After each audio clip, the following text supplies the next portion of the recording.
dar sequência a uma série de binários com o título Ética em Tempos de Pandemia, Urgência de Pensar e Urgência de Agir.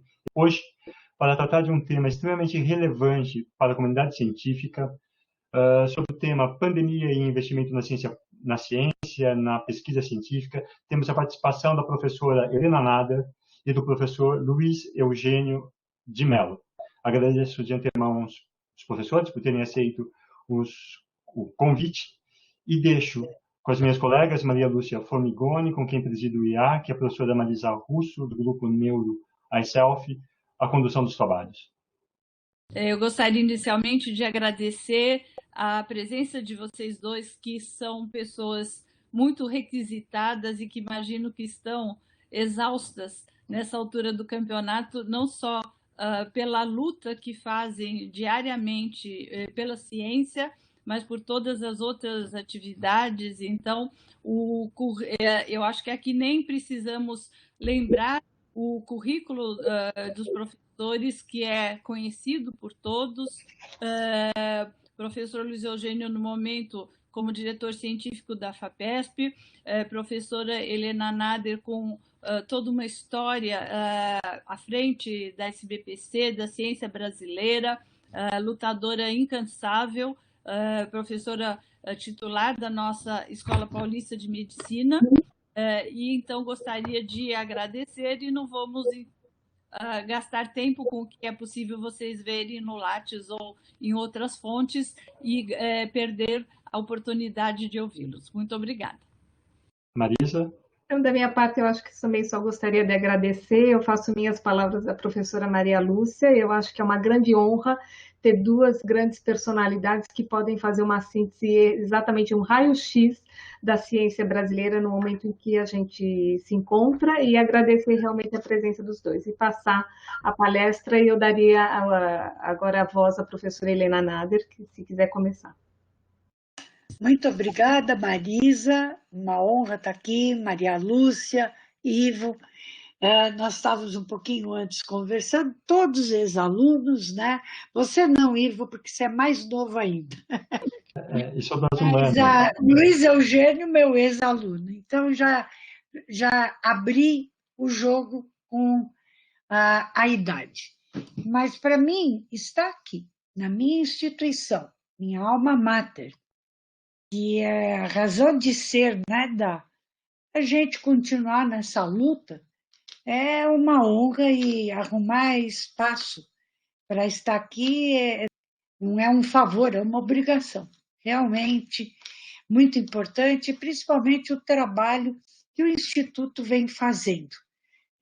A gente tem seguido, muitas vezes eu não consigo assistir, mas eu pego depois as palestras ou a súmula do que foi apresentado.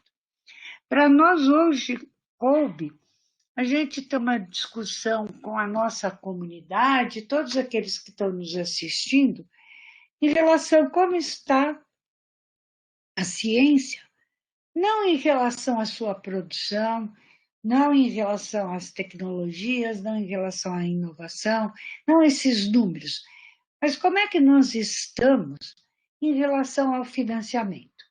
Como o Luiz Eugênio está aqui, eu vou deixar todo o financiamento de São Paulo por conta do Luiz. Eu vou olhar mais o conjunto Brasil, né? As agências, em especial Ministério de Ciência, Tecnologia e Inovações, com a sua agência, que é o Conselho Nacional do Desenvolvimento Científico e Tecnológico, CNPq, com a FINEP, que também faz parte da estrutura do MCTI, e olhar um pouco os números para as universidades, com um foco em especial na CAPES, né, que é a agência que financia a pós-graduação brasileira. Então, o Brasil, cientificamente, está indo muito bem, continua produzindo, o impacto nosso está aumentando, ainda não é aquele que a gente gostaria, Mas em algumas áreas, é importante que eu deixe claro, em algumas áreas, o impacto da ciência brasileira está acima daquele o novo indicador que foi criado pela Clarivate Analytics. O mundo é o Brasil como um todo estava em 0,8509, mas em algumas áreas, por exemplo, na física, está bem acima de 1. Na inovação, saiu esta semana, inclusive teve um grande seminário de lançamento, o Global Innovation Index. Nós conseguimos melhorar 4 posições, mas ainda é sofrível. É sofrível e mostra a crise da economia brasileira e a falta de política de Estado. Eu vou insistir muito nisso. Por que eu chamo política de Estado? Porque nós não podemos financiamento de ciência, tecnologia, inovação e educação ser encarados como gastos em todos os países do mundo que tem uma ciência pujante, que tem uma economia forte e que tem uma inovação forte, são considerados investimentos. O que significa? Eu ponho um valor, mas eu vou ter o retorno. No Brasil, entra tudo dentro da mesma rubrica inventada de gastos. E gasto, você gasta, e aí fica políticas nenhuma sendo cumpridas, leis não sendo cumpridas. Então, nós temos, inclusive, em vigor, uma estratégia nacional de ciência, tecnologia e inovação até 2022, que foi aprovada pelo Conselho Nacional de Ciência e Tecnologia, dito CCT, que é presidido pelo presidente da República, e que está escrito quais são áreas prioritárias, que não está sendo cumprido, isso é por lei, gente.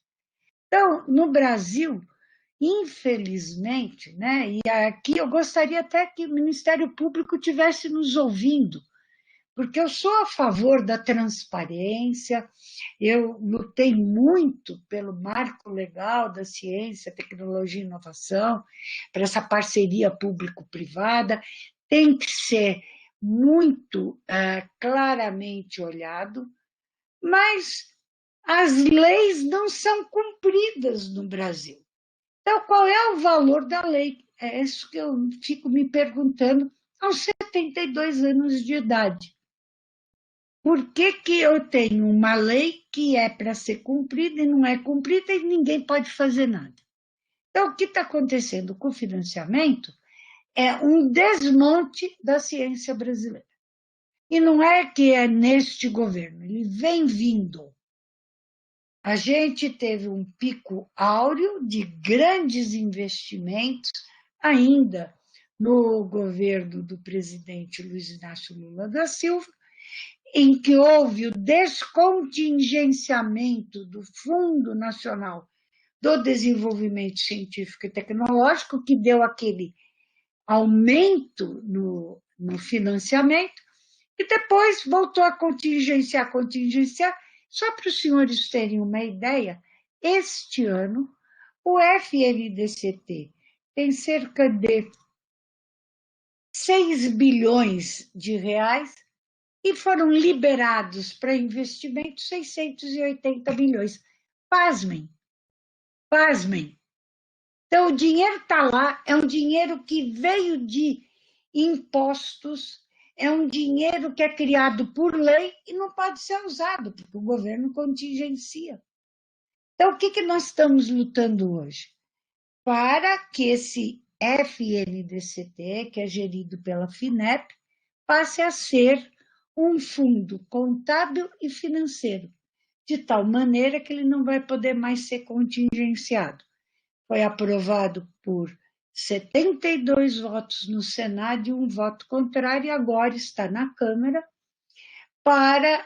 nós estamos solicitando o regime de urgência, porque se ele for aprovado ainda este ano, a gente já consegue pôr em vigor esses recursos ficarem no fundo e não serem recolhidos pelo Estado, pelo governo. Então, esse é um aspecto. Outros cortes que estão sendo falados para o ano que vem, se você olha o valor nominal, sem o que eles já estão colocando de contingenciamento, tem um corte, mas ele não é tão assustador, porque é da ordem de 10%, 15%, dependendo da área que você olha. O problema é que já está sendo proposto nesse orçamento um contingenciamento da ordem de 68%. Então, números para o ano que vem são assustadores. A LOA deste ano, sem o contingenciamento, ela dava 3,7 bilhões. A do ano que vem vai ser 2,7 bilhões. E isso está incluindo todas as outras despesas. Isso para o Ministério de Ciência e Tecnologia. Se nós olharmos o que está sendo proposto para o CNPq, é mais grave ainda. O CNPq vai entrar em déficit logo no começo do ano. E nem esse ano a gente teve que correr para poder conseguir os recursos para pagar as bolsas até o fim do ano. O ano que vem, o orçamento do CNPq, em 2020, é 1,37 milhões, o ano que vem vai ser 1,26. Então, gente, é assustador o que vem pela frente. Eu não posso dizer que nós temos um mar de almirante, né? Para o CNPq, o criador, almirante Álvaro Alberto, aonde ele estiver, né? Ele deve estar pensando o que esse pessoal está fazendo. Será que eles não perceberam a importância da ciência? Eu crio o CNPq em 1951, cria-se a FINEP na década de 60, cria-se o FNDCT no início da década de 70. E o que estão fazendo? Estão destruindo tudo? Essa é a pergunta. Em nome do quê? O montante nosso é 0,3% do Ministério. Vamos exagerar que a gente seja 1%. Então, é aqui que vai se fazer a economia? É a pergunta que eu quero deixar para os nossos ouvintes aqui, quem está participando desse webinário.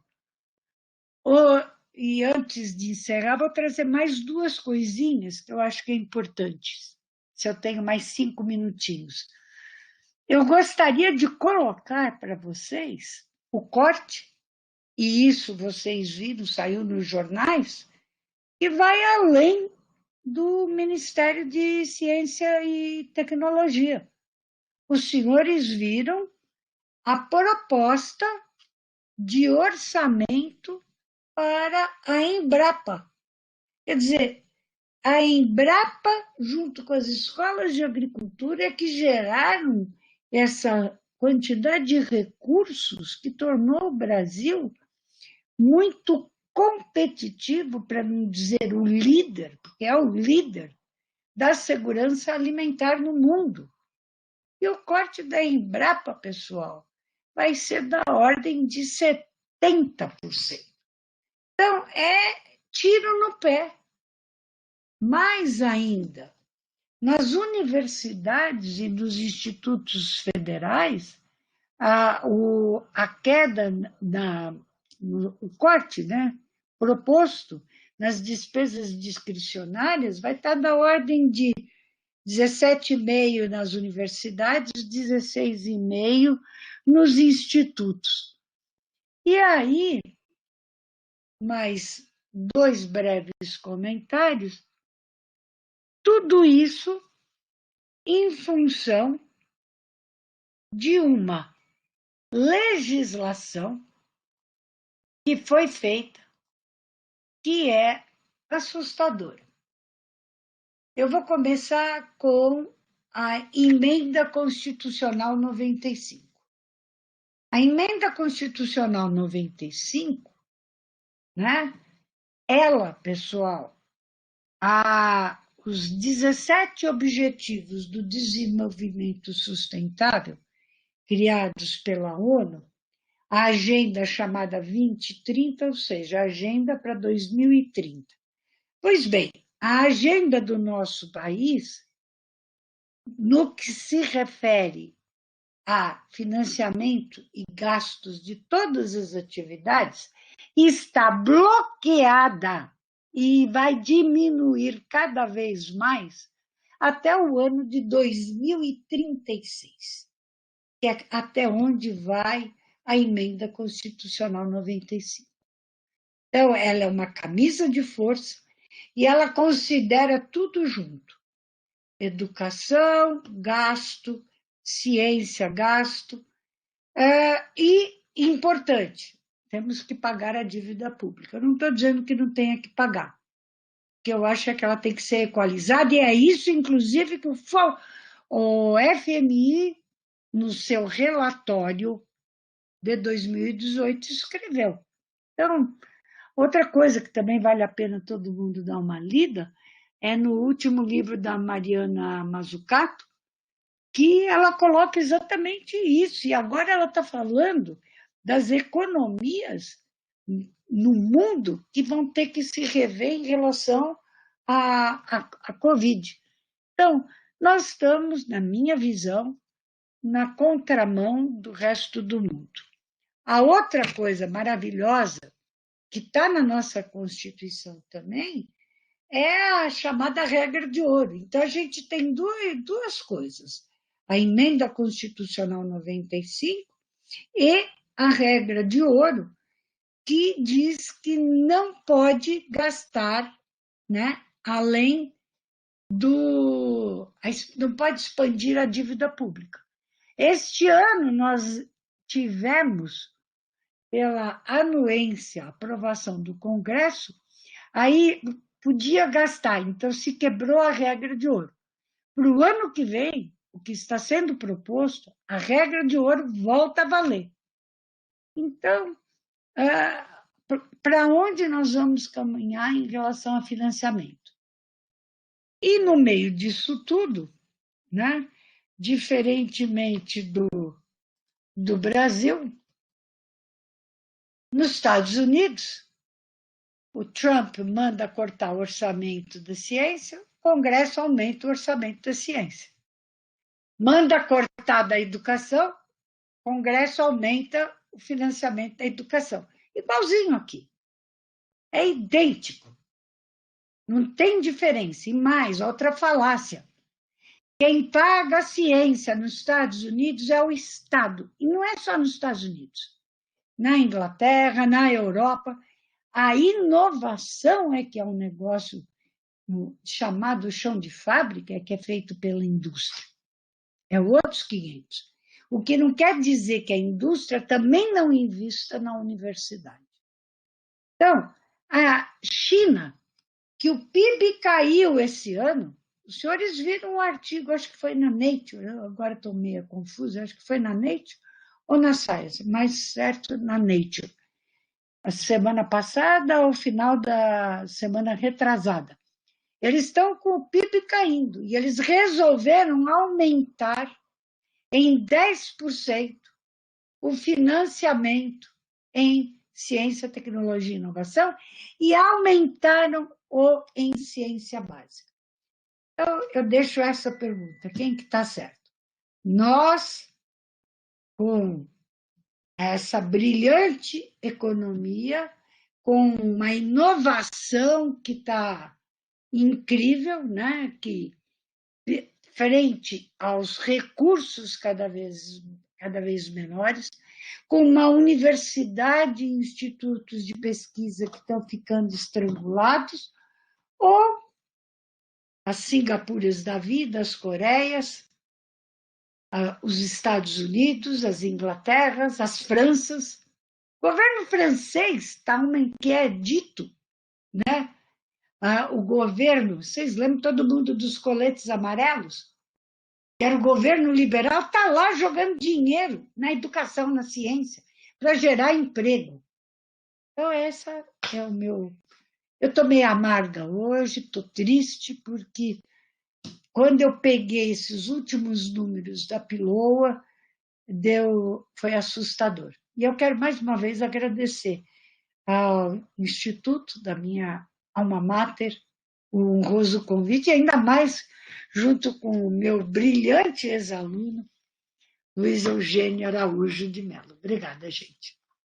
Muito obrigado, professora Helena. Teremos muito que conversar a partir do que nos trouxe, de fato, é desanimador, mas é a partir disso que talvez a gente vem do cenário que talvez a gente possa pensar em saídas. Deixo, então, agora, antes de dialogarmos com a senhora, a palavra com o professor Luiz Eugênio de Mello. Boa noite, obrigado pelo convite. Uma honra para mim também estar aqui. Se é uma honra para a Helena estar aqui com o ex-aluno, é ainda mais uma honra para o ex-aluno estar aqui com a professora. Tem um ponto de partida, e eu vou sair da onde a Helena deixou, que é o seguinte: evidentemente, para mim, coube falar do Estado de São Paulo e da perspectiva da FAPESP, que eu tenho a honra agora de estar à frente da diretoria científica. O Estado de São Paulo não dá conta, a FAPESP não dá conta sem o sistema federal. Então, a gente tem um refresco relativamente às outras unidades da federação, quer seja Minas, Rio, Rio Grande do Sul, Paraná, tanto faz. Assim, claro, nós temos a FAPESP e eles não têm uma FAP equivalente em robustez. Mas o Estado de São Paulo não existe em termos de ciência, tecnologia e inovação sem a FINEP, sem o CNPq, sem a CAPES, sem um conjunto amplo de outros atores que, conforme a Helena bem discorreu, apresentou, vêm sendo progressivamente esmagados. A Helena recentemente foi nomeada, eleita, para o Conselho Deliberativo do CNPq, que é o órgão máximo daquela instância, daquela instituição. Eu estava no Conselho Deliberativo até recentemente, o meu mandato terminou. O orçamento do CNPq para esse ano é de 16 milhões de reais para fomento. É nada. 16 milhões para o ano inteiro, para o país inteiro. Assim, de fomento, né? O resto são as bolsas. Então, isso tudo para dizer, de novo, o Estado de São Paulo precisa de um sistema federal forte. O sistema estadual não pode ser visto como São Paulo tem a FAPESP, pode ficar sem a CAPES ou CNPq. Não pode.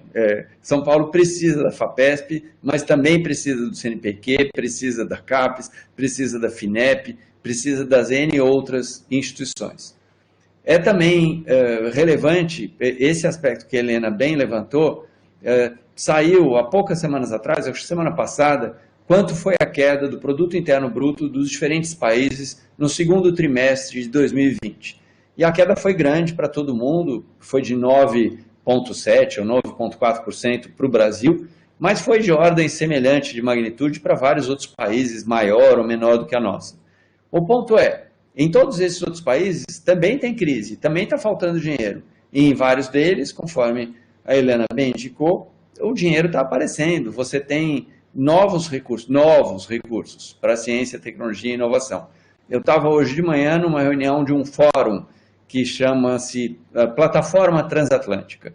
É um fórum para discutir iniciativas em relação às ciências sociais, às humanidades, e tem um conjunto amplo de países europeus e um conjunto mais restrito de países das Américas. Nesse caso, o Canadá, os Estados Unidos e o Brasil. E o ponto é que, dos países desse fórum, todos tiveram um aumento na dotação para a ciência. No nosso caso, infelizmente, não foi isso. Até dá para relativizar o número e falar, não, mas conseguiu se recuperar 600 milhões do FNDCT. É verdade, teve um aumento, mas é um aumento assim, depende é tudo relativo nesse mundo e tudo depende de como você conta a história. Tem 6 bilhões que está contingenciado. No Brasil, não faltam iniciativas interessantes e importantes para trazer recursos para ciência, tecnologia e inovação.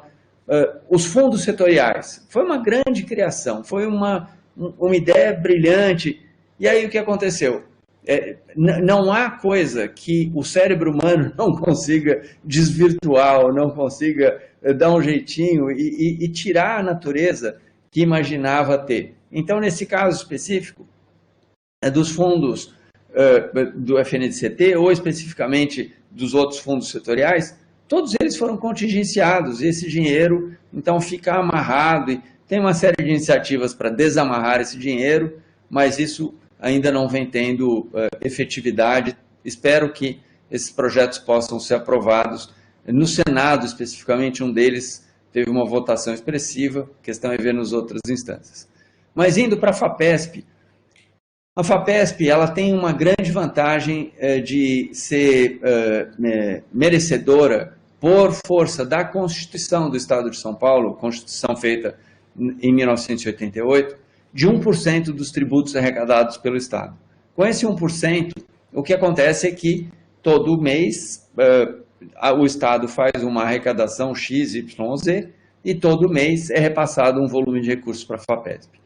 A FAPESP tem uma gestão de bastante prudência, e uma parte desse dinheiro que a FAPESP recebe ao longo dos vários anos aí, ela guarda exatamente para as vacas magras. Peguemos, por exemplo, maio desse ano. Em maio desse ano, nós tivemos uma queda da arrecadação desses tributos, ICMS, dentre outros, da ordem de 30%. Então, a FAPESP recebeu em maio deste ano 30% menos do que ela recebeu em maio do ano passado. Qual foi a bolsa que deixou de ser paga? Nenhuma. Qual foi o projeto que não pôde fazer uso dos seus recursos? Nenhum. Na prática, a FAPESP continuou honrando todos os seus compromissos porque ela tem um fundo de reserva. E esse fundo de reserva permite ela continuar a pagar e a honrar os seus compromissos. A gente tem vários compromissos de longo prazo.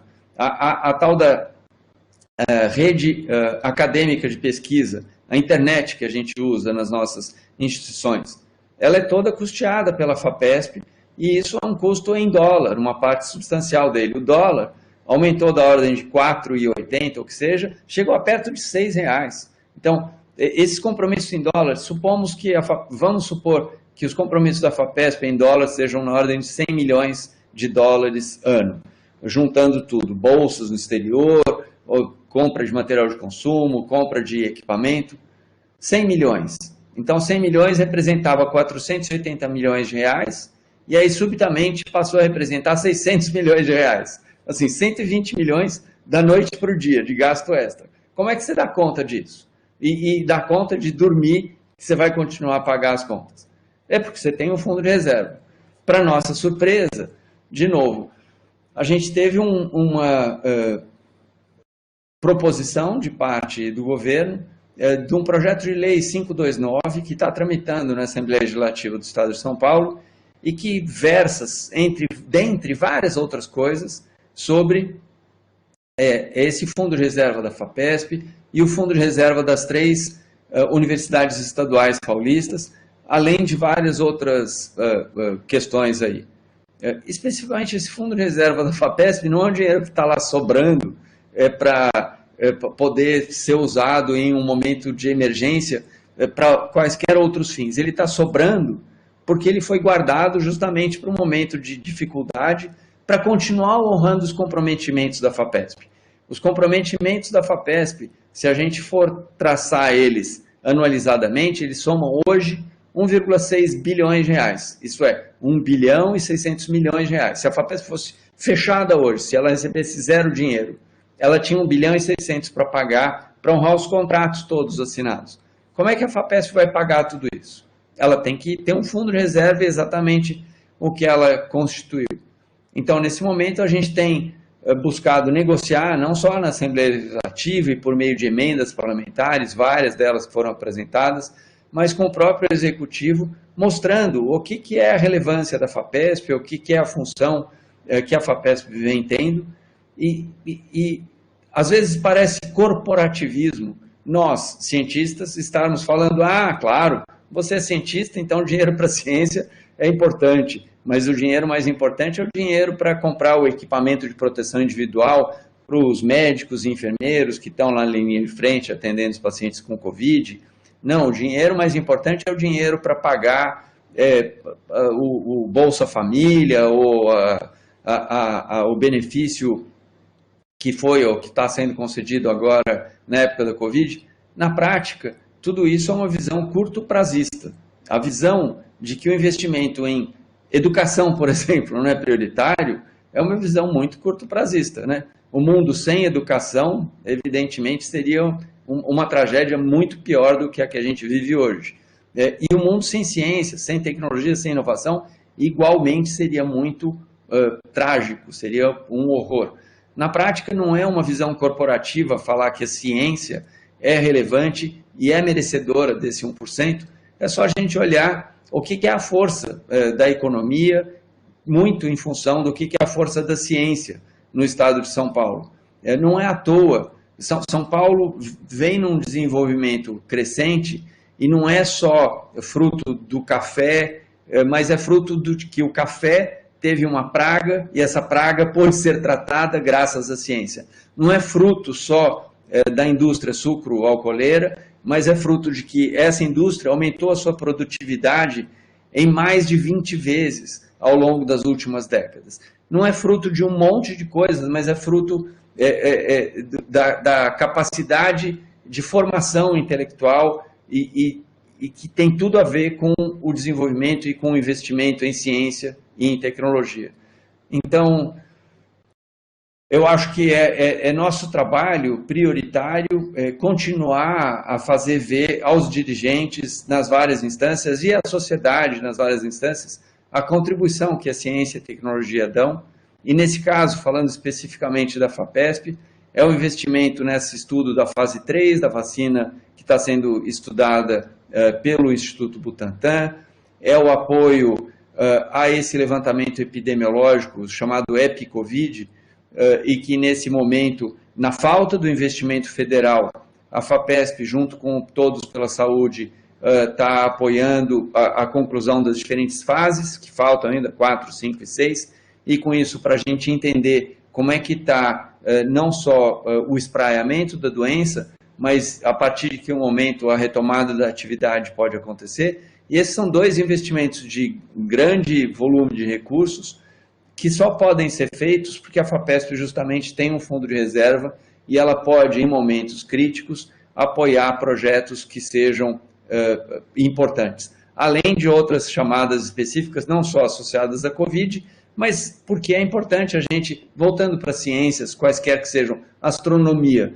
é importante a gente entender o espaço, é importante a gente entender o fundo do mar, é importante a gente entender a relação entre as pessoas, é importante entendermos línguas antigas, é importante entender um monte de coisa, porque é isso que nos torna civilizados, é isso que avança a nossa sociedade.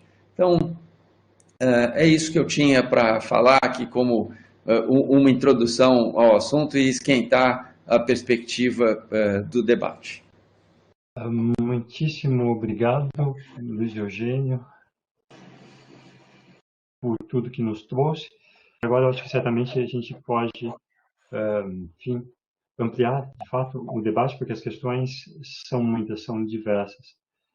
Se Malu e Marisa não quiserem começar, eu tenho algumas já aqui para começarmos uma discussão. Malu, Marisa? Pode começar, Ivo. Tem um ponto, eu trabalhei uma mesma questão de início para a Helena Nader e para o Luiz Eugênio de Mello, que é a seguinte.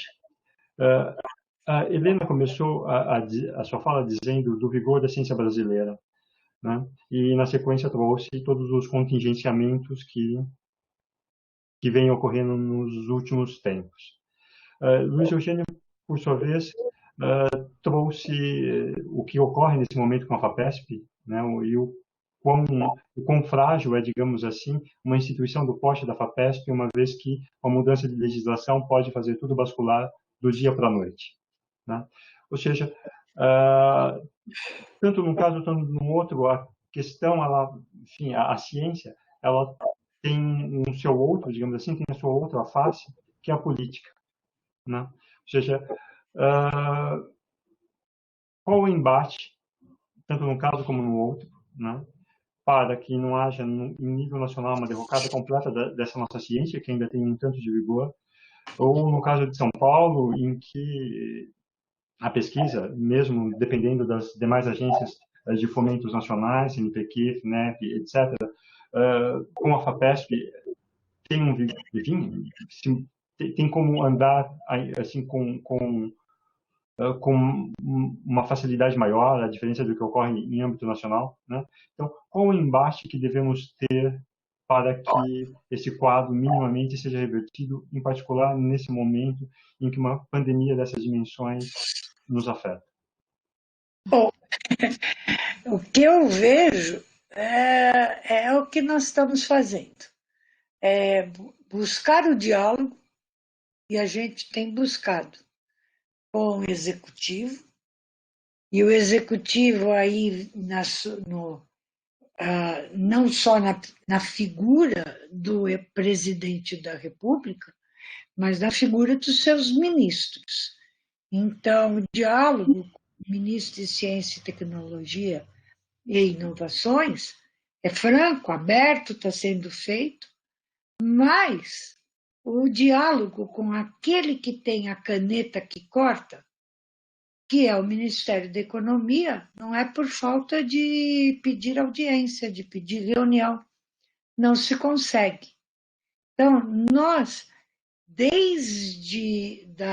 e é interessante também, eu quero lembrar que quando, na época, porque tanto a ABC, da qual eu sou a vice-presidente, quanto a SBPC, nós fazemos política, mas não política partidária, porque política partidária é do fórum íntimo de cada um.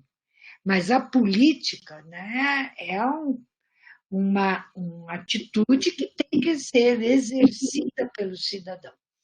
Então, a SBPC entregou, a ABC entregou também um documento para todos os candidatos, os principais, e o presidente eleito, Jair Bolsonaro, como os outros candidatos que estavam na disputa, assinou um documento de que no governo dele, ciência, tecnologia e inovação seriam prioridades de Estado.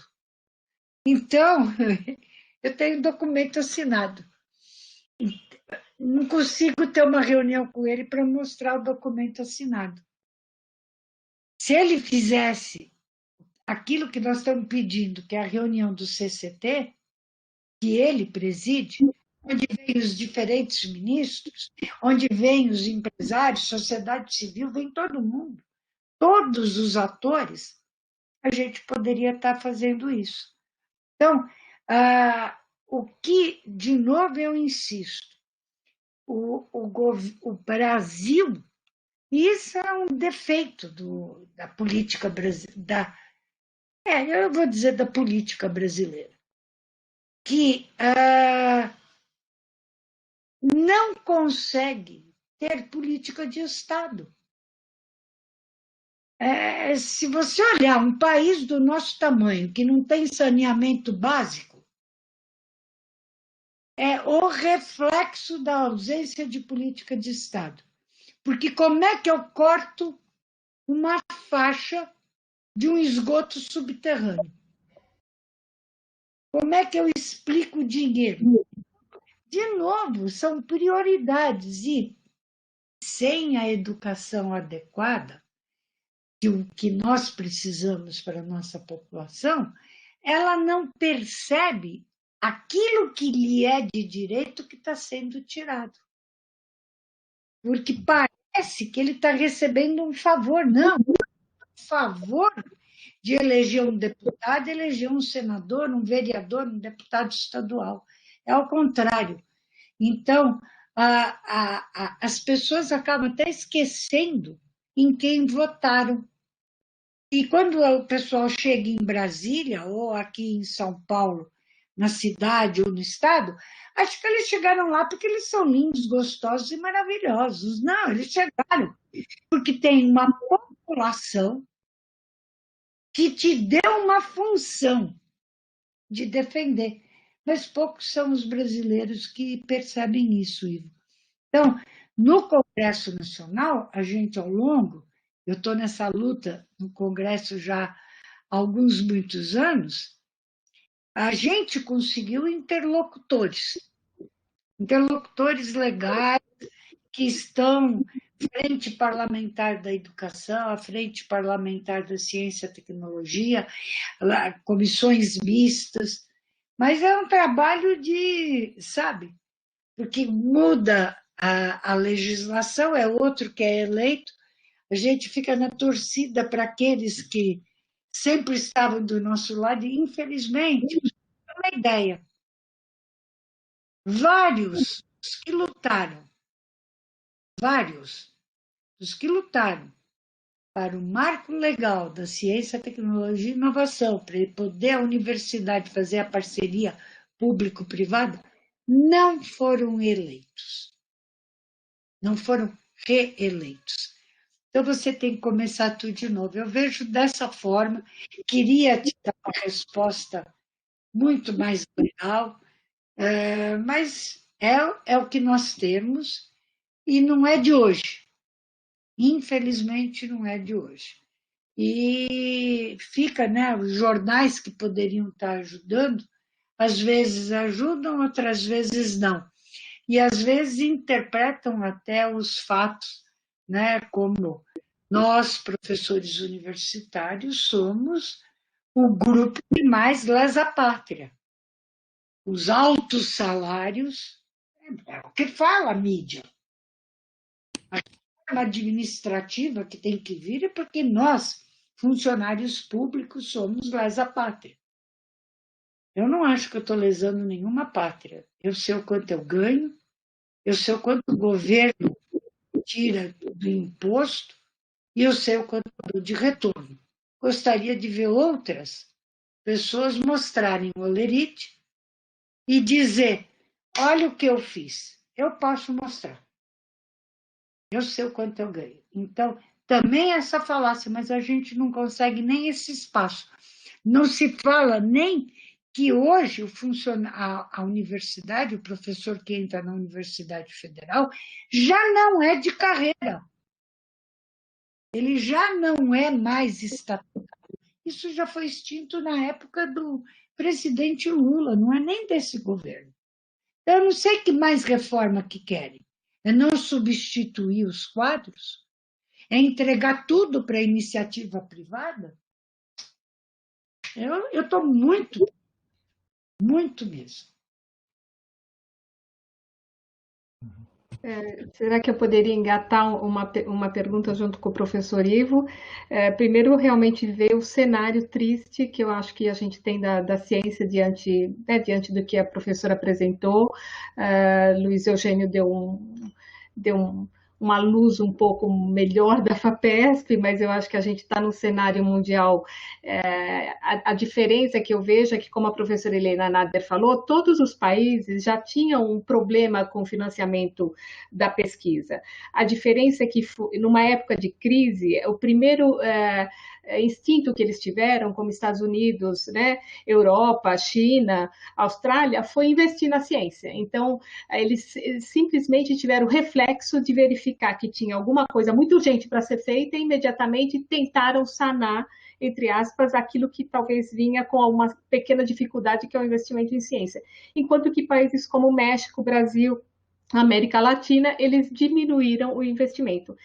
Eu acho que a Helena Nader tem toda a razão, a parte política é extremamente importante, não adianta você ter coisas ao lado se você não tem um governante que dirige, né? Um navio sem governante não é nada.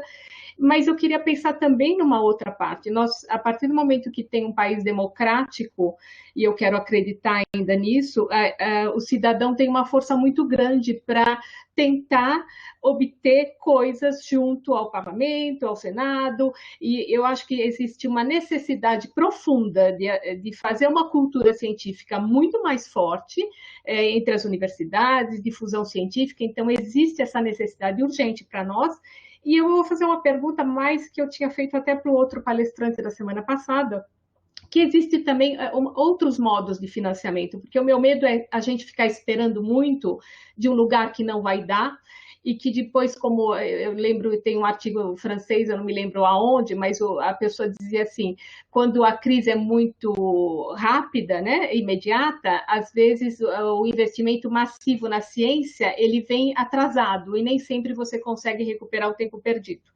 Então, uma maneira de se pensar em outras possibilidades, eu não sei o que vocês vão me dizer, é realmente fazer um apelo, como eu falei para outro professor, para instituições filantrópicas.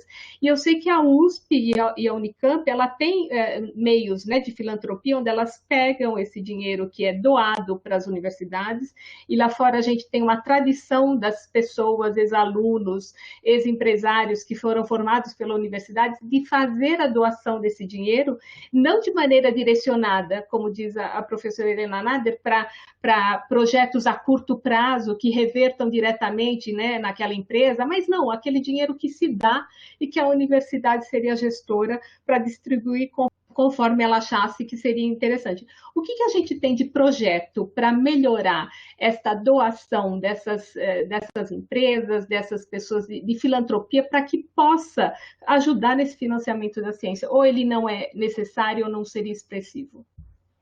Eu vou começar a resposta aqui.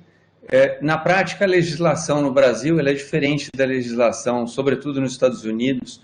Lá, quando Bill Gates constituiu a Bill e Melinda Gates Foundation e doou, vou chutar, 100 bilhões de dólares, ele pôde abater isso daí do seu imposto de renda, e não só de um ano, mas ao longo de vários anos. Aqui no Brasil, quando os Moreira Salles criaram o Instituto Serrapilheira e alocaram ali 800 milhões ou 600 milhões de reais, um monte de dinheiro, o que eles puderam fazer foi abater 4% naquele exercício fiscal e só.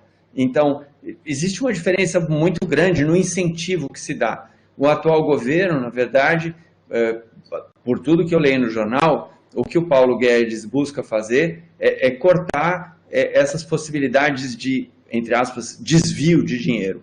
Então, o sistema S, né, SESI, SESC, SENAI, que representa, entre aspas, um desvio de dinheiro, vamos trabalhar para que esse abatimento não seja feito. Todo lugar onde tem alguma forma de abatimento, alguma forma de isenção, o atual governo, na verdade, tem buscado vetar e não ampliar. E existe um projeto em discussão no Congresso Nacional que busca trabalhar uma espécie de uma lei Rouanet da ciência, mas melhorada em relação à lei Rouanet. Lei Rouanet, ela é boa, o nome pegou, ela funciona, tem alguns vícios aqui e ali, mas o exemplo mais claro de que a lei Rouanet tem problemas é que você precisa de um despachante, né? Você precisa de um escritório especializado em usar a lei Rouanet para conseguir usar a lei Rouanet. A partir daí, de você ter que ter um despachante, já fica claro que o negócio não caminha como deveria caminhar. Essa lei Rouanet para ciência e tecnologia, ela tem méritos, está lá tramitando, não sei dizer em que condição que está. E a Unifesp tem também busca de recursos externos, especificamente com relação à Covid. A Escola Paulista de Medicina conseguiu captar vários recursos. Seria fascinante a gente ter um acesso melhor, maior a esses recursos do que a gente tem hoje.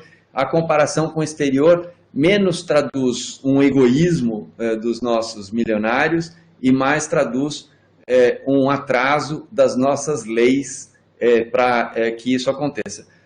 Indo para o outro lado, eu me recordo de um escritório de advocacia muito bem sucedido, que trabalhava dentro de aspectos legais, tudo certinho, e o advogado líder desse escritório tinha estudado no Largo de São Francisco. E aí ele fez uma doação, essa doação seria usada, ou foi usada, 5 milhões de reais, para reformar uma sala, a sala levaria o nome dele, e aí atritos vários aconteceram, no fim das contas a sala não podia levar o nome dele, mas o dinheiro já tinha sido usado, o dinheiro teve que ser devolvido para o doador, e isso falando de uma pessoa do bem, um escritório estabelecido, tudo certinho. Então, do lado da academia, também nem sempre existe uma facilidade para esse dinheiro ser recebido. Uma parte substancial da academia enxerga, não, você está sendo vendido se esse dinheiro for usado e der o nome de uma pessoa, não pode, não sei o quê. Então, eu acho que tem aspectos que nós, do nosso lado, também deveríamos trabalhar. Por fim, de forma geral, o dinheiro privado, e a FAPESP foi atrás do dinheiro privado para iniciativas várias, ele é mais fácil de ser trabalhado para iniciativas com um foco muito claro e bem dirigidas. Então, nesse caso, a FAPESP e o Todos pela Saúde tem parcerias para a fase 3 da vacina do Butantan, tem parceria para o estudo do EpiCovid, mas talvez a gente não conseguisse uma parceria, eu vou pegar aqui, para estudar heparina, não sei o que e tal, num projeto da professora Helena Nader, ou talvez a gente não conseguisse dinheiro para estudar o aumento do alcoolismo em função da restrição psíquica e não sei o que, num projeto da Maria Lúcia Formigoni. Então, na prática, às vezes, mesmo projetos com um grau de direção, esses dois que eu falei, com heparina e alcoolismo, talvez não sejam financiáveis pela iniciativa privada, enquanto que outros, uma vacina. A vacina é bem claro o foco e aí é mais financiável. Eu acho que a gente tem um trabalho, como você disse, Maris, de construir esse entendimento. Tem algumas perguntas que têm aparecido aqui. Eu gostaria, então, de colocar a colocação de Lucille Flotter-Wiener, que ela coloca que os congressistas agem em função de voto. Por isso que o Congresso americano consegue ter força representando o povo. Nosso maior problema é que eleitores não veem a eleição como uma escolha de representantes. Temos que mudar a maneira como os eleitores veem a educação, a saúde, de maneira que os representantes possam ser cobrados. O exemplo do projeto de lei 159 aqui em São Paulo é um ótimo exemplo. O povo que paga os impostos é o maior beneficiário de uma boa formação e acha que há desperdícios de recursos. E não tem essa percepção de que eles são as maiores vítimas. E ela pergunta o que podemos fazer para mudar esse cenário e como conscientizar os eleitores. E eu emendo a essa questão o quanto que nós, da academia, somos, de certa parte, responsáveis por não termos investido o suficiente em divulgação da ciência e fazer isso. Agora nós encontramos um espaço na mídia por conta dessa pandemia e que eu acho que até está sendo razoavelmente bem aproveitado. Como que vocês sugerem que nós poderíamos tentar fazer isso dentro deste cenário onde nós temos uma grande lacuna na educação e essa política do toma lá da cá, como a Helena colocou, que dificulta muito as coisas, porque as pessoas agem como se sempre tivesse assim, bem, eu estou dando isso para ter um retorno imediato de curto prazo. O que a gente poderia tentar fazer para mudar um pouco isso? Talvez ter uma estratégia de comunicação onde, ao final de cada atividade, ao final de cada palestra, entrevista, eu hoje falei para uma rádio Estadão. Na semana que vem vou falar para o SPTV. Evidentemente, em todos esses lugares eu estou falando como diretor científico da FAPESP. E em todos eles eu busco enfatizar o que é a contribuição relevante que a FAPESP dá. Então, talvez se a gente tivesse um mote, ciência é importante, o mote aí da USP, ciência vence, tanto faz, assim, a gente tem que ter um slogan com um punch, né, uma linha de ataque, e aonde a gente deixe claro a nossa mensagem. Ó, eu só consegui fazer isso porque eu tive o apoio da FAPESP, ou porque eu tive um apoio de recursos públicos, ou porque eu fui formado numa boa instituição, e por aí vai. Eu acho que uma linha de ataque bem clara talvez uma estratégia que possa funcionar. Malu, eu vejo que não existe essa fórmula, e para a Lucile também.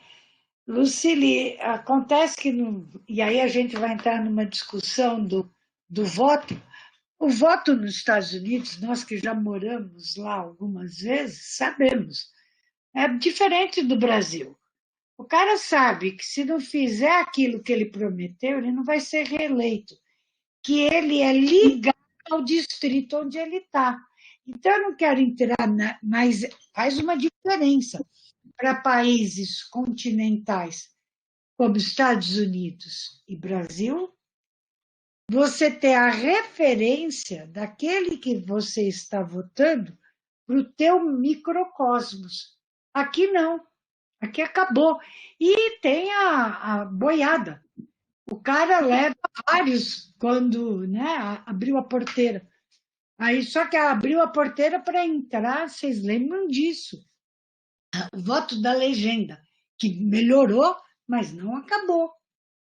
Nós não sabemos quem são os substitutos dos senadores eleitos.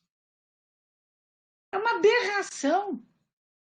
Se vocês olharem a maneira como a gente vota, realmente. Eu queria saber, você sabe quem é o vice de um governador, de um prefeito, de um presidente. Você não sabe quem é o substituto de um senador ou de um deputado. Vem na cédula quando você aperta o nome. Esse nome é desaparecido e muitas vezes são pessoas excepcionais e outras nem tanto. Então, eu vejo que nós temos um problema, sim, além do problema da educação. Enquanto nós não resolvermos, de fato, o problema da educação, 45 milhões de pessoas correspondem aos jovens que estão na escola pública, ensino básico e ensino médio. Esse jovem vota já aos 16 anos e ele não está sendo formado e informado da maneira que precisava. Então, eu acho que a única solução para nós é a educação. Sem a educação, isso não vai acontecer. Quando todo mundo quer que a gente seja a Coreia, eu estive na Coreia, me emocionei naquele país. Quando eu vi o que é o culto à educação. Mas não é de hoje. Confúcio, gente, é de lá. Nós estamos falando, teve um rei que em 1300, o que ele fez?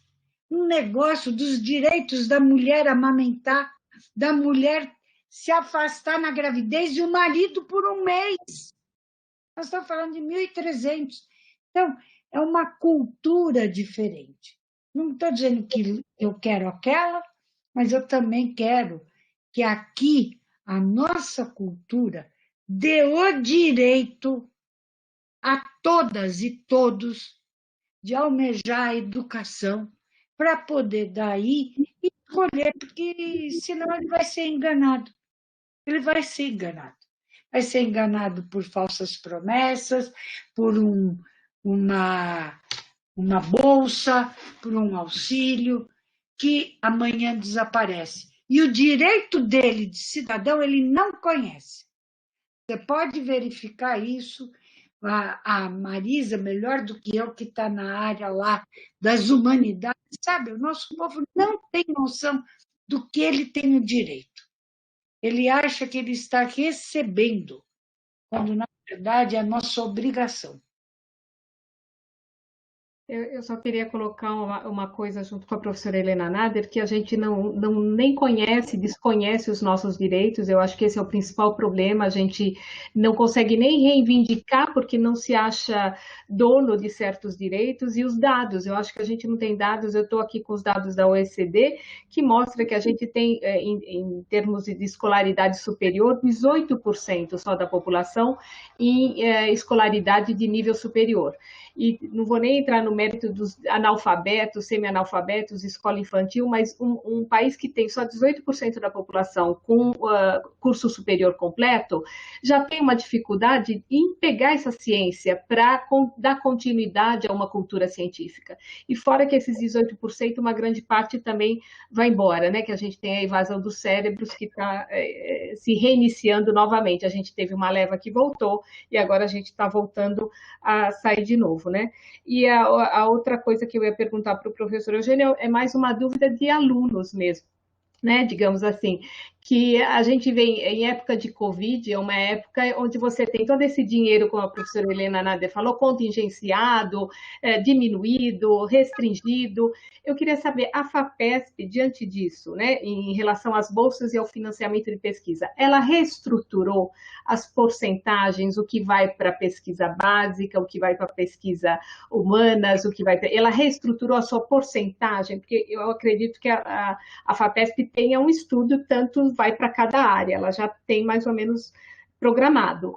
Diante da crise, se restringiu o financiamento para pesquisas, aí eu pergunto pelos meus alunos das áreas de humanidades, que teoricamente são consideradas áreas que não têm, digamos, o uso imediato, né? Como muita gente acredita que deva ter qualquer ciência, e na verdade ela tem um tempo maior de pesquisa, ela tem um tempo maior de reflexão e com certeza uma utilidade tão importante quanto todas as outras áreas, porque ela permite a gente fazer também essa discussão aqui. Então, a FAPESP, ela reestruturou a porcentagem, vai haver uma diminuição nas áreas de humanidades ou de ciência básica em função dessa necessidade, porque a gente tem necessidade de investir na pandemia, na tecnologia, nas neurociências e todas as outras ciências duras e imediatas que estão, de uma maneira ou de outra, remodulando o mundo globalmente e reformulando a geopolítica. Então, eu vejo uma necessidade óbvia de a gente correr atrás. Mas qual é o prejuízo que as outras áreas vão ter? A resposta curta é não. A resposta mais elaborada é, na época do professor Pérez, diretor científico da FAPESP por 12 anos, o Pérez falava, nenhum projeto muito bom deixa de ser financiado pela FAPESP. Isso é, todos os projetos muito bons, na verdade, eram todos os projetos bons. A FAPESP financia todos os projetos bons. O professor Brito, que ficou na diretoria científica por 15 anos, ele não chegou a formular nessa maneira, mas ele poderia ter dito. Enquanto o Pérez falava, todos os projetos bons são financiados, o Brito talvez pudesse ter falado, todos os projetos muito bons são financiados. Eu certamente posso falar, todos os projetos excelentes são financiados. A lógica aqui querendo dizer, nesse meio tempo, a nossa produtividade enquanto cientistas aumentou uma barbaridade, né? Eu estou falando de 27 anos de prazo aí entre começo do Pérez, mais Brito, até chegar no meu mandato agora, no meu termo. Em 27 anos, a produtividade da ciência brasileira aumentou algumas vezes, eu não sei dizer quantas vezes. Nesse meio tempo, mesmo que a USP, Unesp, Unicamp não tenham tido, digamos, expansão, e essa é uma suposição que eu não sei validar, a Unifesp teve ou não teve expansão? Teve uma expansão brutal. Eu era pró-reitor de graduação quando vários dos novos campi foram criados. A Federal do ABC existia? Não existia. Então, se você olhar, o sistema paulista aumentou muito e a demanda aumentou. Então, não há como atender na mesma forma que você atendia antes. Isso é, antes você conseguia financiar todos os projetos de bom para cima. Hoje, você consegue financiar todos os projetos de excelente para cima. Eu posso dizer, com toda clareza, que todos os pedidos de bolsa que chegaram para a minha deliberação final, esse daqui é um pedido, digamos, da CHS2, é uma das áreas da humanidade. E ele excedeu o volume de recursos que a gente estava considerando, e o volume de recursos é baseado sempre na demanda. Então, mas ele foi avaliado com 2 excelentes e 1 muito bom. Concedemos ou não? E a minha resposta em todos os casos foi: concedemos. E isso não só para as humanidades, para todas as áreas. Então, evidentemente, o que a gente está falando aí é que os projetos vêm sendo avaliados no seu mérito, independentemente da sua aplicabilidade. Isso é, se são mais ou menos aplicáveis. A gente fez uma chamada rápida para a Covid, bem aplicado o negócio. A chamada rápida para a Covid eu herdei, porque o Brito e o Pacheco e o Fernando Menezes, que se constituem o Conselho Técnico Administrativo, tinham me convidado para discutir. Eu olhei o que eu achei, parecia que estava bom, concordei e pronto, começou. Essa chamada, ela foi muito meritória, porque ela, em 4 dias da abertura da chamada e submissão do primeiro projeto, esse primeiro projeto foi aprovado. Então, aprovar um projeto em 4 dias é, de fato, uma chamada rápida, efetivamente rápida. Agora, quem que foi rápido aí? A FAPESP. Porque os projetos que foram apresentados, tem algum projeto que propunha apresentar resultados, sei lá, em 6 meses? Tinha, mas era a minoria. A maior parte dos projetos terá resultados relevantes para a próxima pandemia. Um outro conjunto importante de projetos terá resultados relevantes para daqui a 12 meses. Então, a chamada foi rápida, muito mais no âmbito da resposta que a FAPESP deu do que da resposta que esses projetos vão gerar. Isso daqui, só para indicar, mesmo nesses casos, a FAPESP apoiou os projetos pelo seu mérito, ainda que um conjunto menor deles tenha resultado e aplicação mais rápida, digamos 6 meses ou 3 meses. Então, esse viés de análise não aconteceu para uma ciência mais aplicada, esse viés de análise não aconteceu para uma ciência que descarte as humanidades. Ao contrário, a área das humanidades eu acho que está tão prestigiada como sempre foi. Esse fórum que eu participei ontem e hoje eu liderei a reunião, o Fórum Transatlântico para Ciências Sociais. Então, eu podia dizer, eu investi a minha manhã inteira de ontem e de hoje só para discutir ciências sociais com interlocutores do resto do mundo. Então, para mim, isso sinaliza a prioridade que a FAPESP vinha dando e continua dando para as humanidades.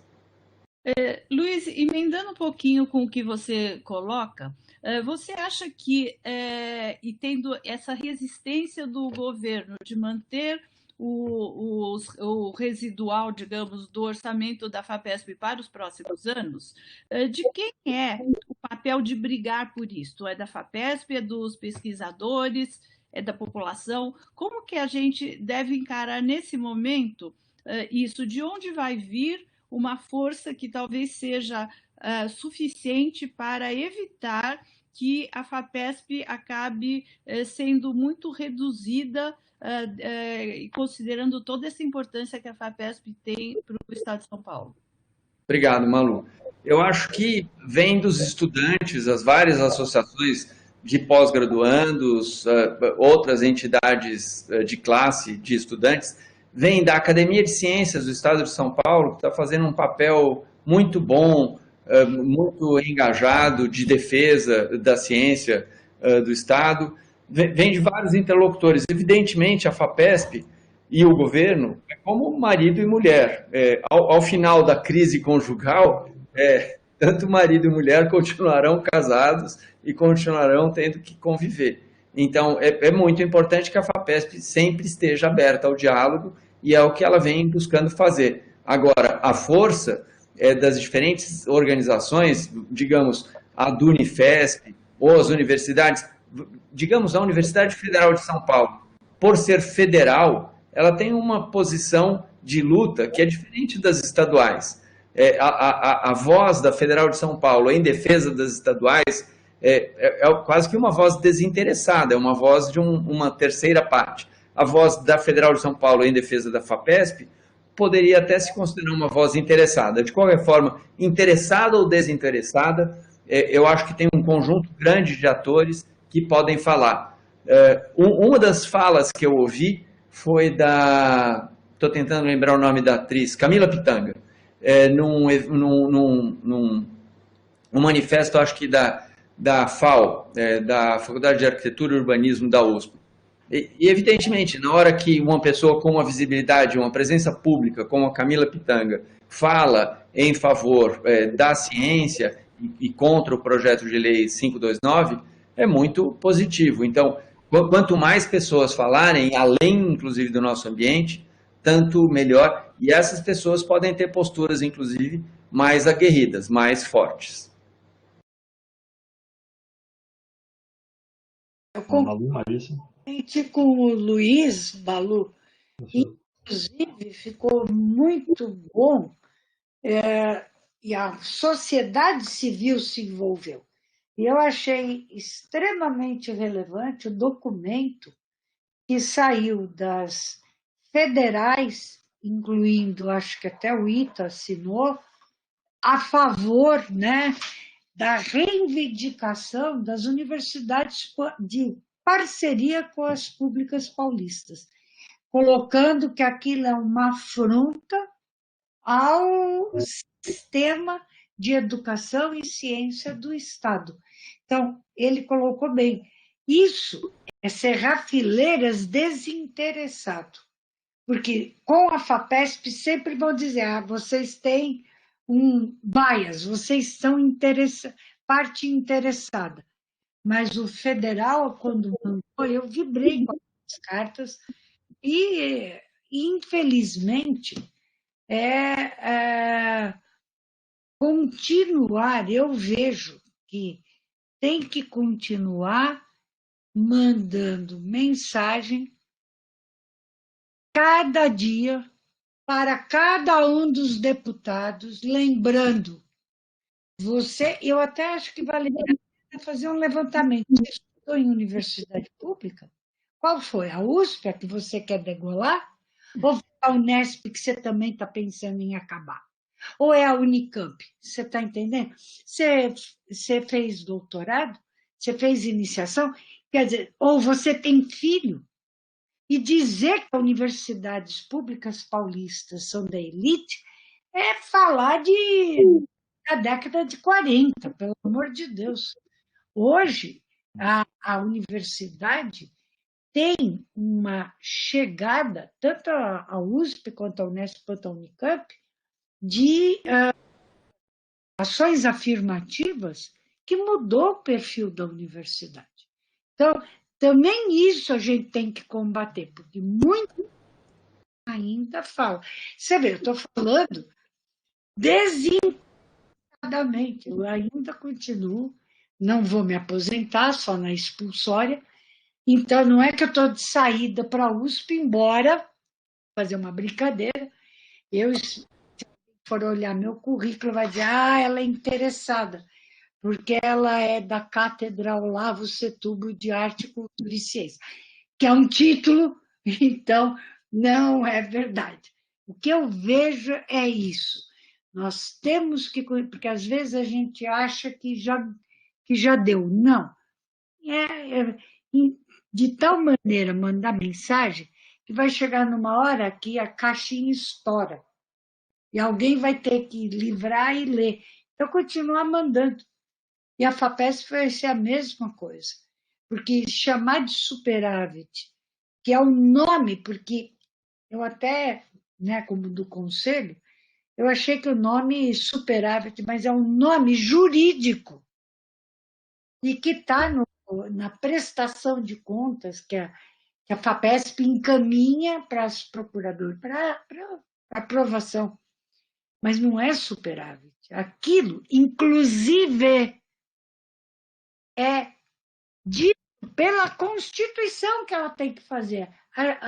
O Estatuto da FAPESP fala isso. Ela não pode ser leviana, ela tem que se planejar, porque você nunca sabe o dia de amanhã. Tanto que a gente já teve até mais do que a gente tem hoje, porque a variação do dólar vem vindo, não crescendo e vai comendo, aspas, superávit. Mas é continuar essa luta, que do que a gente está sabendo, parece que só vai ser votado no final de setembro. A Lucile, que está aí, sabe isso direitinho, a data. A minha grande amiga, Lucile Fleuter. Fleuter, falando nos nossos participantes, temos aqui duas colocações do Ricardo Torquato, que ele coloca que os processos de estudo científico são complexos e que existe uma dificuldade em traduzir isto para uma população que tenha um baixo nível educacional. E ele pergunta também qual seria o papel da elite brasileira, essa elite que teve acesso a uma educação em alto nível, como corrigir esses erros históricos, e ele ainda faz uma certa brincadeira se a FAPESP foi um descuido das elites, nesse sentido de que eu acho que aí tem uma questão bem política muito importante que a gente precisa debater, quando a Helena coloca a questão da inclusão, que hoje a universidade não é mais só da elite, aí parece que a elite, então, começa a meio que boicotar quase essa nova universidade mais pública, mais democrática. E eu acho que isso expõe muito da nossa falta de cultura política e da nossa falta de vivência e de visão como um Estado, né? Então, o que vocês teriam para... e aqui aproveito e emendar uma outra pergunta que é para o Luiz Eugênio, da Adriana Carla Amorim Reis, que como ficam os prazos das bolsas da FAPESP com a impossibilidade de algumas áreas que dependem de pesquisa de bancada e se isso vai impactar as questões relacionadas a isso. Deixa eu começar pelo fim, e aí eu deixo outra para a Helena. A FAPESP já prorrogou os prazos por 2 meses, e na prática, a prorrogação de prazo, ela implica num custo substantivo para a FAPESP. Só as bolsas de pós-doutorado, por exemplo, se a gente prorrogasse bolsas de pós-doutorado por 2 meses, isso representa quase 50 milhões de reais de investimento adicional. Então, dá para prorrogar, e aí a gente não vai conceder bolsa nova nenhuma, talvez a semelhança da CAPES. Mas essa não é a solução que a FAPESP propôs. Eu entendo que os bolsistas, uma vez que eles recebem uma bolsa, existe quase que um entendimento de que aquela bolsa é um salário, mesmo que ela não seja formalmente um salário. Nada impede do bolsista, não podendo executar o projeto, solicitar a interrupção do pagamento da bolsa e depois, podendo retomar o projeto, retomar o pagamento da bolsa. Os projetos certamente vão ter resultados produzidos de uma maneira diferente. Talvez não todos os objetivos sejam alcançados, você vai limitar. Aí vai depender muito da argumentação desse pesquisador. Não haverá uma regra universal a ser instituída pela FAPESP, além desses 2 meses que tem que ser pedido caso a caso. E aí, na hora de apresentar os relatórios, cada bolsista, cada pesquisador vai ter que fazer a sua argumentação do que deu para fazer, do que não deu, por que deu, por que não deu, e a gente vai analisar. Foi esse o entendimento que acabou sendo construído internamente à agência. Eu vejo, eu não vou colocar que as elites que estão querendo... eu não acho, não. Eu acho que é a mediocridade, ao contrário. E, infelizmente, medíocres é o que a gente tem em excesso ultimamente. Então, eu vejo medíocre no sentido de falta de visão de Estado. Novamente, é o problema da visão de Estado. Essa proposta que veio de um secretário que homologado, e infelizmente, eu não estou dizendo que ele está errado em querer ter um ajuste fiscal. Mas achar que educação e ciência fazem parte do ajuste fiscal é negar a existência de uma história neste Estado. Eu diria que é falta de conhecimento. Eu não coloco a elite, não acho que a elite está junto conosco. Todos os ex-alunos das públicas paulistas, todos os ex-bolsistas da FAPESP estão lutando, e nós somos a elite. Eu me considero uma privilegiada intelectual, não que eu seja intelectual, mas intelectualmente, vivendo num ambiente que é tão excepcional, tão restrito para poucos, que eu não tenho que estar naquela sufoco de fazer uma rotina todo dia, que é o trabalho das pessoas. Então, eu sou essa elite. Então, a maior parte da elite que eu conheço está junto com a gente. Agora, quem não está percebendo a gravidade são, infelizmente, os nossos políticos. De novo, que se acham. Inclusive, que eu saiba, quando a gente elege o governador, eu já falei isso que para a presidência, agora eu estou expandindo. Eu quero antes que se me der o currículo de quem vai ser cada um dos teus ministros. Agora eu quero saber quem vai ser os secretários, para ver se está à altura do meu voto. Esse é o ponto. Porque a gente está dando um poder que é muito maior do que a gente está pensando. Porque é nas horas da crise que a gente vê aonde que o pau aperta, né? Então, tem que ter um ajuste. Gente, o que a FAPESP fez?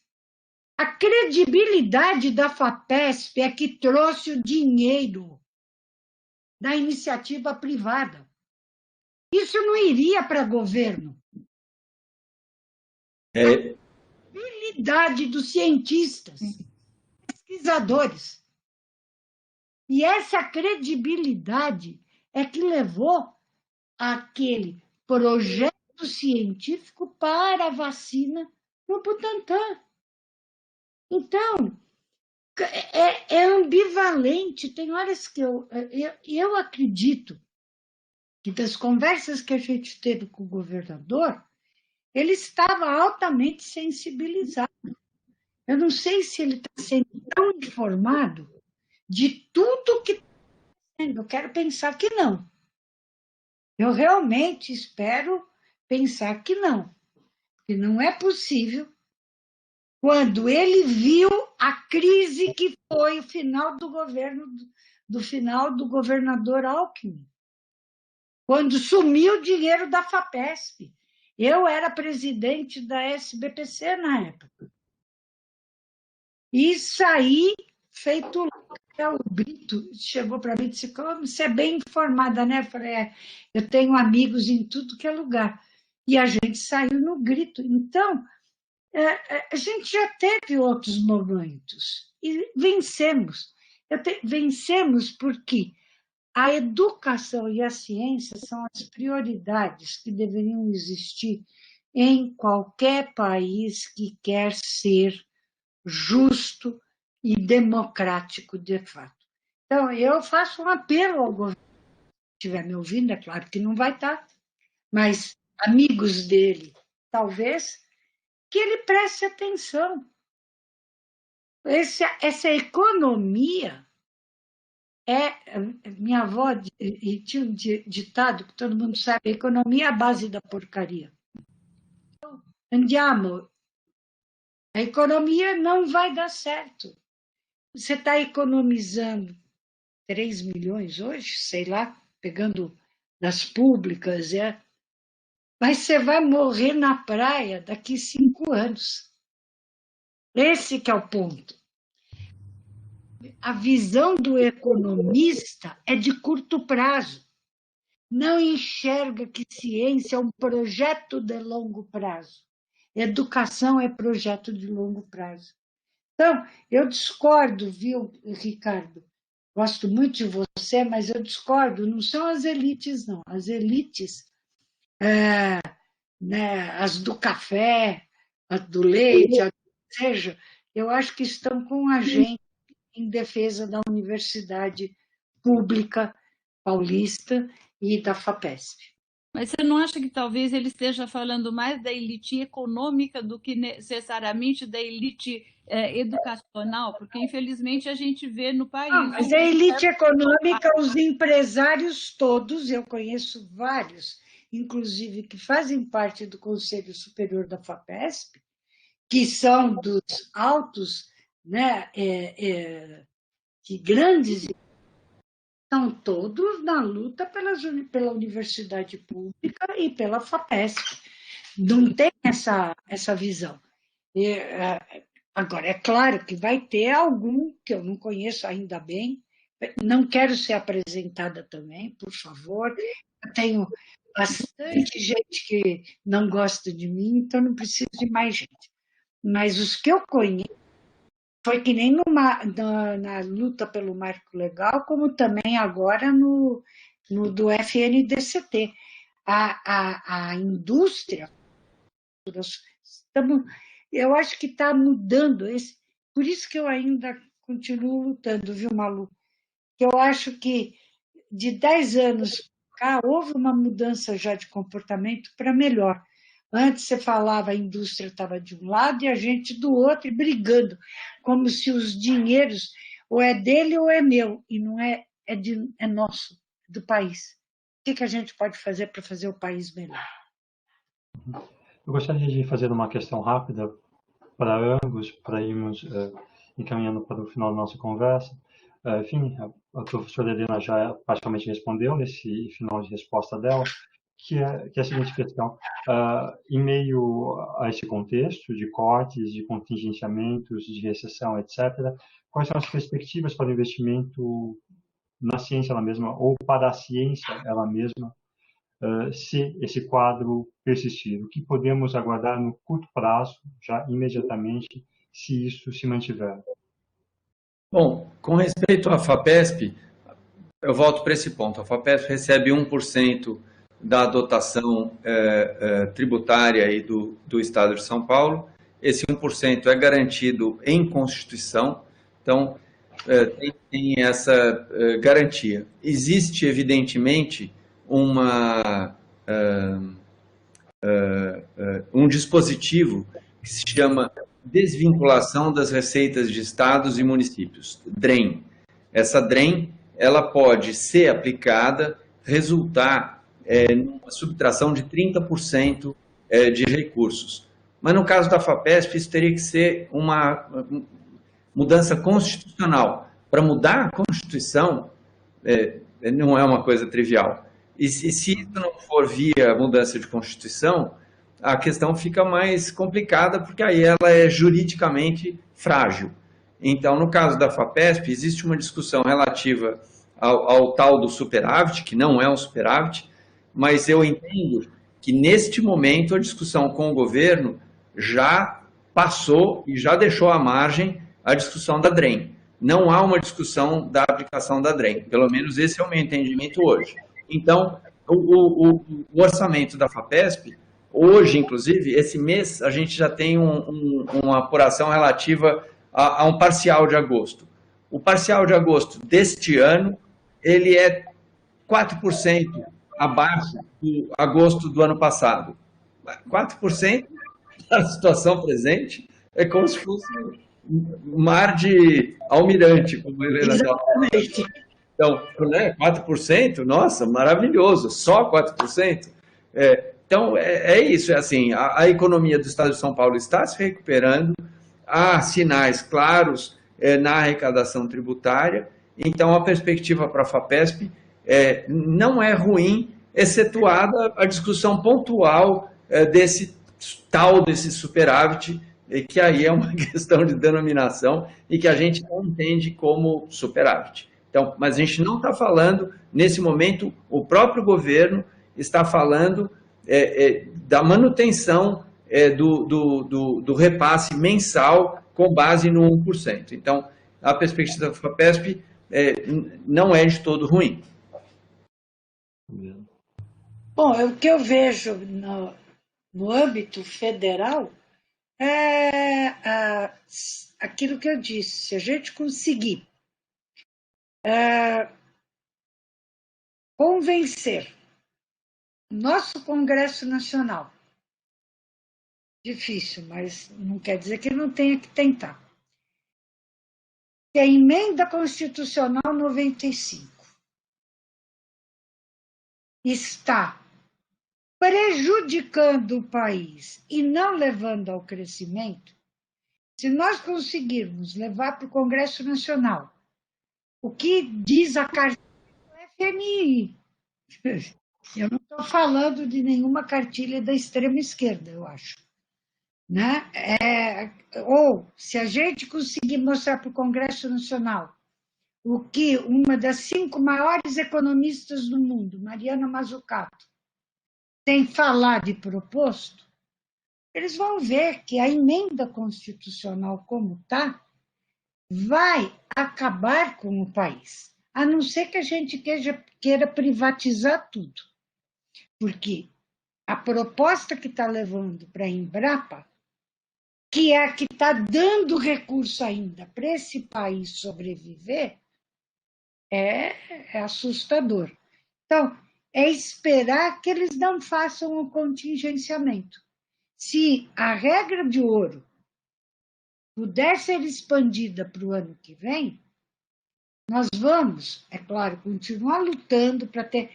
Nós vamos sair à luta e vamos continuar na luta para que isso não aconteça, não tenha mais, para que a regra de ouro possa manter para o ano que vem e lutar pelo fim da emenda 95 para educação e ciência.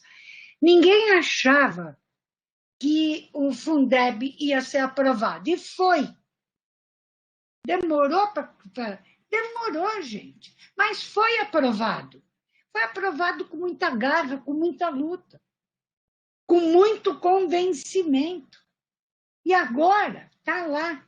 Então, agora a gente vai poder fazer um planejamento para a educação no país pública, né, até o ensino médio, incrível. Incrível. Aquilo que todo mundo sonha, que é o Ceará, né, que é, de fato, a municipalização, nós vamos fazer porque está escrito no Fundeb. Está escrito que você tem que ter, não é só pôr mais dinheiro, você tem que ter o outcome. Então, eu acho que é isso. Nós temos que nos unirmos e sair buscando o convencimento. São muitos deputados, são menos senadores, tem essa vantagem, tá certo? São 2 casas, e eu vejo que todos eles, a grande maioria ainda são mais jovens, têm filhos, e perguntar para eles, você vai mandar teu filho sempre para estudar nos Estados Unidos? É lá? Ou você quer que ele continue aqui? Com que país? Qual é o país que você vai deixar? Você recebeu um país. Qual é o país que você quer deixar? Eu acho que a gente consegue, viu? Eu sou a velhinha de Taubaté. Se inspirou, acho que, nesta velha aqui, porque eu acredito no ser humano. A hora que eu deixar de acreditar, eu morri, posso te garantir. Muito obrigado. Bom, em nome do IAC, da Unifesp e do grupo Neuro iSelf, eu gostaria de agradecer enormemente a participação da professora Helena Nader, assim como do professor Luiz Eugênio. Enfim, esse é um debate que, como a gente tem falado aqui, precisa ser constante, porque caso contrário, essa luta sem término vai terminar da pior forma possível. Então, é um embate que precisa ser trovado diariamente. Então, a presença de vocês aqui, enfim, a conversa aqui foi essencial para todos nós, né? Da ciência do Estado, para a ciência brasileira como um todo. Então, muito obrigado de novo. Obrigada. Obrigada a Eu nós. queria agradecer. Dois ícones da ciência, eu também gostaria muito de agradecer e muito honrada pela presença no nosso evento. Obrigada. Obrigada a nós. Agradeço também a todos, as pessoas que nos acompanharam também, e agradeço mais uma vez a minha eterna professora e ao meu colega, e mais do que isso, meus amigos, pelo prazer dessa conversa e pela importância dela para a gente continuar lutando. Eu também sou outra velhinha de Taubaté 2, a missão. Também acredito que a gente vai continuar lutando e um dia, quem sabe, a gente chega lá. Muito obrigada a todos. Obrigado de novo. Boa noite a todos. Obrigada a todos. Obrigado. Boa noite. Boa noite. Boa noite.